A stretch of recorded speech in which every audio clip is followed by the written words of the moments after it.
Hello everyone, welcome to this amazing platform of our channel Panisha for Competitive Examinations and I am Piyush. तो इस particular session में हम बात करेंगे जो आपका FCI AG3 जनरल और डिपो का अभी एग्जामिनेशन होने वाला है। इसमें जनरल नॉलेज को कैसे कवर करना है और इसका क्या सिलेबस होगा, स्ट्रेटजी होगा। तो बेसिकली जब भी मैं सिलेबस या स्ट्रेटजी को कवर करता हूँ तो मेरा फोकस होता है कि रादर देन आपको एक ऊपर ऊपर की बात बताने की जगह मैं आपको कुछ टॉपिक्स की लिस्ट ही प्रोवाइड कर दूं, सो दैट आपको कुछ आइडिया तो पड़े यार कि ये टॉपिक पढ़ने हैं। अकॉर्डिंग टू सिलेबस देखो, आपको एनसीईआरटी क्लास 8th तक की देखनी है फॉर फेज 1 और क्लास 10th तक की देखनी है फॉर फेज 2। तो पहले हम फेज 1 की बात करेंगे। आपका बेसिकली अगर हम जनरल साइंस की बात करें, एक बार देखो यार, जनरल साइंस के ना यहाँ पे हमें एफसीआई की तरफ से 4 सेक्शन बताए गए हैं और फिर एक आपका वो छुटकू बुटकू सा जो है करंट अफेयर का पार्ट। करंट अफेयर अगर मैं आपसे बात करूं, इसके टॉपिक्स वही हैं जो मैंने एसएससी वाली स्ट्रेटेजी में बताए थे। उन्हीं टॉपिक्स को तैयार करना है। और आपको कितने मंथ के तैयार करने चाहिए, तो पिछली बार देखा गया था कि 4 से 5 महीने के आए थे, तो आपको सबसे पहले 4 to 5 मंथ वाले ही जो है करंट अफेयर्स को प्रिपेयर करना है। और देखो यार, माइक मैंने नया ले लिया है। अब इस वीडियो को ढंग से शेयर कर देना। अभी अभी जस्ट आया है माइक और मैंने तुरंत की तुरंत इसको आपकी ये सेशन मैंने सोचा फटाफट से कुछ तो बना ही देता हूँ। काफ़ी टाइम से आपका ये पेंडिंग था, जनरल नॉलेज वाला पार्ट। और इसमें कुछ चीज़ें प्लान भी करी हैं आपको किस तरीके से मैं चीज़ें कराऊंगा अगर रिस्पॉन्स वगैरह ठीक ठाक रहता है। देखो अभी मैं कुछ बच्चों को जस्ट अभी यार बस पढ़ा के ही फ्री हुआ हूँ। ये देखो अभी ये टॉपिक्स पढ़ा रहा था, इसी पीडीएफ में मैंने आपको ये लेके आ गया हूँ फटाफट से लिख के। तो अभी टाइप वगैरह कराने का टाइम नहीं मिला है। जो जो बोलता जा रहा हूँ ध्यान से सुनते जाना, ठीक। हाँ, तो क्या कहानी है भाई, इसके 4 सेक्शन है। एक तो आपको हिस्ट्री देखना है, फिर आपको ज्योग्राफी देखना है, फिर अपने को इकोनॉमी देखना है और फिर एक पार्ट देखना है अपने को जनरल साइंस का, ठीक। जनरल साइंस, ये हमें 4 सेक्शन देखने हैं। बाकी अपना यहाँ पे एक छोटा सा पार्ट करंट अफेयर का है। अब ये जो 4 सेक्शन है ना, इनका syllabus for phase 1 and phase 2 आपका सेम रहेगा। बाकी ये वाला जो जनरल, ये 3 जो सेक्शन है बेसिकली, इसका फेज 2 के लिए सेम रहेगा। बट जो जनरल साइंस है वो फेज 2 में ये कह रहे हैं क्लास 10th तक की पूछेंगे। तो हो सकता है कि क्वेश्चन का जो लेवल है वो यहाँ से थोड़ा हाई कर दें और यहाँ पे 9th और 10th वाली क्लास के जो जनरल साइंस के क्वेश्चन हैं हायर थोड़े से टॉपिक्स के, वो भी यहाँ पे ही इंक्लूड कर लें, ठीक है। ये सारी कहानी समझ में आती है क्या? अरे बोलो हाँ, यही कवर करना है। तो अब मैं आपको फटाफट से टॉपिक्स बताता हूँ कि भाई हिस्ट्री के क्या क्या टॉपिक्स हैं। अच्छा, एक चीज़ जो मैं आपसे बोल रहा था कि मैंने क्या सोचा है, ये जो आपका 6 अभी इन्होंने क्या बोला, आपका हिस्ट्री ज्योग्राफी इकोनॉमिक्स जो होनी चाहिए वो आपका क्लास 8th तक के बेसिस पे होनी चाहिए एनसीईआरटी के। तो क्लास 6 7 8 या जो भी इंपॉर्टेंट क्वेश्चन बनते हैं 8th क्लास तक के, from history geography economics and general science, इन चारों सेक्शन से जितने भी क्वेश्चंस बनेंगे उनकी एक ई बुक मैं प्रिपेयर करवाता हूँ। अराउंड उसमें 1000 के लमसम क्वेश्चंस होंगे और आपके मोस्ट प्रोबेबली जो क्वेश्चंस आने वाले होंगे वो इसी से फंस जाएंगे। इवन आप जो भी पढ़ोगे तो इन क्वेश्चन से आपका वो भी रिवाइज हो जाएगा, राइट। तो ये एक ई बुक के बारे में सोचा हुआ है, इसको टाइप वगैरह कराऊंगा। एक बार कमेंट सेक्शन में भी बताना चाहिए नहीं चाहिए, ठीक है। और ठीक है, ये चीज़ हो गई। अब एक बार हिस्ट्री के टॉपिक्स की बात करते हैं कि आपको क्या क्या पढ़ना है, और अगर पॉसिबल हुआ तो मैं भी कुछ चीज़ें करा दूंगा। हिस्ट्री देखो, हिस्ट्री की बात करेंगे स्टार्टिंग से। तो अब मैं आपको जितना बताऊंगा उतना ही पढ़ना है, ना इससे ज़्यादा ना इससे कम, ठीक है। सबसे पहले आपको कुछ एक जेनेरिक टॉपिक्स हैं जो तैयार करने हैं, जो कि आपको इन द कोर्स एनसीईआरटी में दिखता है, लेकिन मैं आपको अलग से टॉपिक बता रहा हूँ। आपको ढूंढने वगैरह ढूंढ के पढ़ने में आसानी हो जाएगी। एक तो आपको हर्षवर्धन के बारे में अच्छे से पढ़ना है। हर्षवर्धन अगर नहीं हो पाया आपसे तो मैं जो क्वेश्चन की बुकलेट ई बुक दूंगा उसका कुछ एक मिनिमल कॉस्ट रखते हैं, और फिर उसमें आपको मैं ये कुछ कुछ थ्योरी का पार्ट भी इंक्लूड करा दूंगा, या फिर आपको कुछ पॉइंटर्स चाहिए हैं कि डायरेक्ट वो पॉइंट को रिवाइज करवा लें तो वो भी डलवा दूंगा, ठीक है। तो ये हर्षवर्धन हो गया। फिर आपको गुप्ता एम्पायर अच्छे से देख लेना है। हर्षवर्धन का हो गया, गुप्ता एम्पायर हो गया, और अपना इधर पल्लवाज हो गए, द पल्लवाज। अच्छा, ये ना एक्चुअली में ऐसा नहीं है कि आपको बहुत डीप में जाके पढ़ना है, बस एक छोटी छोटी ऊपर ऊपर की बातें अगर आप एनसीईआरटी की बुक में देखोगे ना, तो आपको ये चीजें मिल जाएंगी। बस उन्हीं पॉइंटर्स को उठा लेना है, बहुत डीप नहीं जाना है, ठीक है। बात को समझ रहे हैं? तो ये हो गया। फिर आपका मगध एम्पायर हो गया। मगध, ये है मगध एम्पायर, ठीक है। ये मेडाइवल इंडिया की चीजें बता रहा हूँ, इससे ज्यादा आपको मेडाइवल में और कुछ नहीं करना। एक तो अपना फिर ये एडिक्ट्स ऑफ अशोका हो गए। एडिक्ट्स ऑफ अशोका बहुत इंपॉर्टेंट चैप्टर है। एडिक्ट्स ऑफ अशोका आपको करने ही करने हैं, ठीक है। ये आपके कुछ 5 एक जो है वो मेडाइवल किंगडम से रिलेटेड चीजें हैं। मेडाइवल के जो किंगडम है इनसे रिलेटेड कहानियाँ हैं या फिर इनसे रिलेटेड जो भी फैक्ट वगैरह हैं वो आपको अपने माइंड में रखने हैं। ठीक है? इतनी सी बात समझ में आती है ना? और मगध एम्पायर और गुप्ता एम्पायर की आपको हायरार्की भी अच्छे से देख के रखनी है। ठीक है? यहाँ से क्वेश्चंस आपके पूछे जाएँगे। फिर मैं आपको यहाँ पे बताता हूँ अपना कहानी, फिर थोड़ी-सी पीछे जाएँगे तो आपको इंडस वाली सिविलाइज़ेशन मिलेगा। इंडस वाली सिविलाइज़ेशन वही 2 पेज वाली कहानी करनी है, जो लूसेंट में दी है वो भी कर लोगे तो इनफ है। ठीक है? ज़्यादा नहीं पढ़ना है इसके बारे में। एक बार वो देख लेना स्टोन एज में कौन-कौन सा पैलियोलिथिक एज का पीरियड कौन-सा था, उसमें हमने कौन-सी धातु का यूज़ किया। तो स्टोन एज का कौन सा है, मेटल एज, कॉपर एज कौन सी है। ठीक है? तो ये एक बार बस बेसिक सा देखना है। ठीक है? बहुत डीप बिल्कुल नहीं जाना। जितना लूसेंट में दे रखा है ना उतना भी नहीं जाना है आपको। बस ये पता होना चाहिए कि स्टोन एज में कौन से ईयर में आई, कौन सी एज के पहले आई और कौन से ईयर में आई। फिर दूसरा हमने कौन सी उसमें मेटल का यूज करा या कौन से एलिमेंट का उसमें यूज करा हुआ है। ठीक? यहाँ तक बात समझ आ गई? अब क्या था, आईवीसी हो गया। ठीक है? फिर अपना आपको दो चीजें देखनी है, जैनिज्म एंड बुद्धिज्म। अच्छे से देख लेना, ये आपका जो है, हाँ, लूसेंट में अच्छा खासी दे रखा है। अगर आप एनसीईआरटी से करोगे तो वो भी चलेगा, या फिर जो नोट्स होंगे ना मैं उसमें भी ये चीजें तो ऐड करवा ही दूंगा जो इंपॉर्टेंट है। ये सारे जो पॉइंटर्स है ना वो सारे ऐड करवा दूंगा, कोई दिक्कत नहीं है उसमें। फिर अपना आपको एट्थ वाला टॉपिक अगर मैं बात करूं, अब देखो दो चीजें हैं जो आपको याद रखनी है। एक तो अपना हो गया रूलर्स। ये ना अलग से आपको आर्ट एंड कल्चर जो होता है ना वो आपको अलग से एनसीईआरटी में दिखेगा। कुछ चैप्टर्स हैं, 2-3 चैप्टर हैं जिनको मिला करके पूरा आर्ट एंड कल्चर से आपके क्वेश्चंस आते हैं। और एफसीआई में भी आपको देखने को मिलेगा। रूलर हो गए, उनसे रिलेटेड जो है बिल्डिंग्स हो गई। ठीक है? कौन किसने कौन सी बिल्डिंग्स को बनवाया, इवन स्टार्टिंग से लेके जो आपका 11th सेंचुरी है वहां से लेकर के अकबर के टाइम तक, जहांगीर के टाइम तक जितनी बिल्डिंग्स बनी है किसने बनवाई, कौन सा महल किसने बनवाया। गुप्ताज ने काफी सारे महल बनवाए हैं। पल्लवाज में 2-3 राजा हैं, चोला राजा हैं। ठीक है? चोला के राजा ने काफी, जैसे राजा राजा वन ने आपका मंदिर बनवाया है ना, बिल्डिंग्स या टेम्पल्स। तो आपको ये याद रखना है कि किसने, कौन से राजा ने कौन सी बिल्डिंग बनवाई, कौन सा महल बनवाया। ठीक है? अब यहाँ ये सबसे इंपॉर्टेंट है। फिर एक छोटा सा सेक्शन आपको एनसीईआरटी में ही मिलता है, आई गेस ये 6th या 7th क्लास की एनसीईआरटी में है। कुछ एक आपको पेंटिंग्स के बारे में पता चलेगा और कुछ बुक्स के बारे में। ये कैसा काम हो गया भाई कि कोई राजा है, गुप्ता टाइम पीरियड है, तो गुप्ता के पीरियड में पेंटिंग्स का अगर कुछ काम हुआ है या फिर मगध एम्पायर में कुछ काम हुआ है बुक्स के ऊपर, तो वो चीजें आपको याद रखनी है। हर्षवर्धन के टाइम आपका कोई चाइनीज ट्रैवलर आया है तो वो कौन सा था, ये चीजें इस तरीके से आपको याद रखनी है। उसने कौन सी बुक लिखी। तो ये छोटे छोटे फैक्ट होते हैं जो एनसीईआरटी में दिए हुए हैं, थोड़े छुपे हुए से फैक्ट हैं, ये भी आपको याद रखने हैं। ठीक है? तो ये हो गया। अच्छा, ये जो टॉपिक बता रहा हूँ ना इतना ही करना है। इसके बाद आपको ज़्यादा एक्स्ट्रा भी नहीं करना, ज़्यादा कम से मतलब इसके आगे पीछे ज़्यादा मत घूमना। और ठीक, ये कहानी समझ आ गई। इसके अलावा हमारा ये जो दिल्ली सल्तनत हो जाती है, दिल्ली सल्तनत ये आपको पता ही होगा। ठीक है? एंड इसके अलावा जो मुगल एम्पायर है, इनकी आपको यहाँ पे क्रोनोलॉजी पता होनी चाहिए कि कौन सा पहले आया कौन सा बाद में आया। दिल्ली सल्तनत में कब आपका यहाँ पे गुलाम वंश आया, कब कौन सा वंश आया। ठीक है? कब तुगलक आया, कब लोधी आया, ये सारी कहानी पता होनी चाहिए। फिर बाबर की एंट्री होती है। फिर इनके यहाँ पे कुछ वॉर्स हैं। वॉर्स आप याद रखिएगा जो मुगल एम्पायर के लड़े गए हैं, स्पेशली बाबर के और हुमायूं के और यहाँ पे आपका अकबर के। ठीक है? इन 3 लोगों के आपको वॉर्स को थोड़ा सा याद रखना है। कहानी समझ आ गई इतनी? अच्छा, जो मैं ये टॉपिक बता रहा हूँ ना, सिर्फ इन टॉपिक को आपको देख लेना है कि इसमें ये था, बस ऊपर ऊपर की चीज़ है। अब दिल्ली सल्तनत में ऐसा नहीं है कि आप पूरी दिल्ली दिल्ली सल्तनत पढ़ने बैठ जाओ। बस कौन सा वंश पहले आया, कौन सा वंश बाद में आया, उसके अंदर कौन कौन से रूलर हुए हैं, दैट्स इट। कुछ अगर उसके बारे में इंपॉर्टेंट फैक्ट है, लूसेंट से भी देखोगे तो मिल जाएगा। 2-4 फैक्ट याद देख लेना जो भी इंपॉर्टेंट वाले हैं, बस कहानी खत्म। मुगल के बारे में इनके वॉर्स देख लिए, इनके आपने यहाँ पे ये देख लिया कौन सा पहले आया कौन सा बाद में आया। कुछ इंपॉर्टेंट लड़ाइयाँ हुई हैं, किसी ने किसी को मारा आ रहा हुआ है तो ये देख लेना। अगर इनकी कोई बिल्डिंग बनवाई है इन्होंने, कोई मॉस्क बनवाया है, कोई इन्होंने जैसे बीवी का मकबरा बनवाया है, तो ये सब चीज़ें आपको यहाँ पे थोड़ी सी और देखनी पड़ेंगी। बस इतने में आपका मुगल एम्पायर हो गया। यानी कि ये बेसिकली ये वाला और ये वाला जो टॉपिक है वो इंटर रिलेटेड है, क्योंकि आर्ट एंड कल्चर जो है वो एम्पायर के बीच में आ जाती है।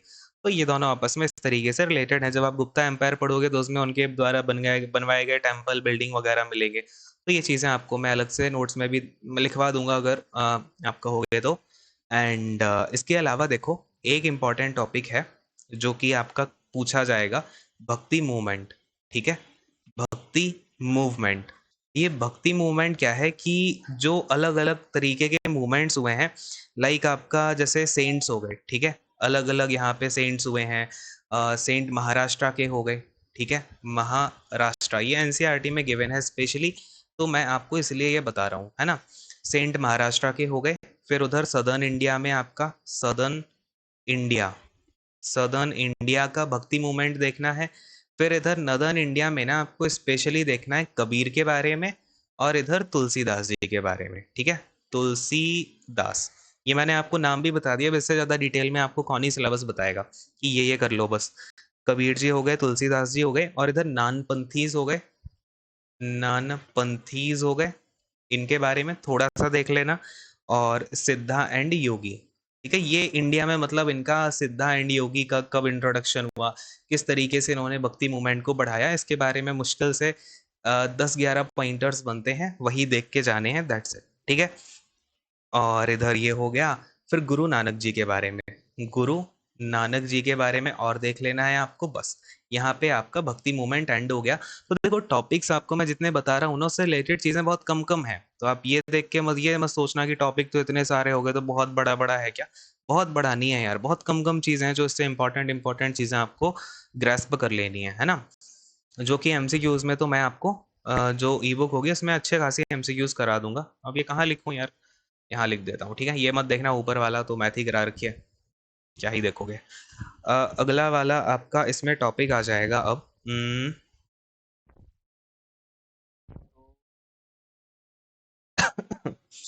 तो अब यहाँ पे अगले वाले टॉपिक की बात करते हैं। ये आपका कौन से नंबर का हो गया?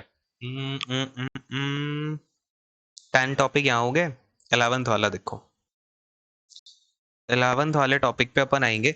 तो ये हमारा आ जाता है जो आपका ईस्ट इंडिया कंपनी है, east India company, east India company, और इधर आपके फ्रेंच और पोर्टुगीज, पोर्टुगीज यानी कि पुर्तगाली। ये जो तीन लोग हैं इंडिया में, अपने तीन कंट्रीज जो है वो उन्होंने अपने अपने ट्रेड के लिए लोग भेजे हुए थे, और बेसिकली वो अपना यहाँ पे टेरिटरी स्टैब्लिश करने के लिए बैठ गए।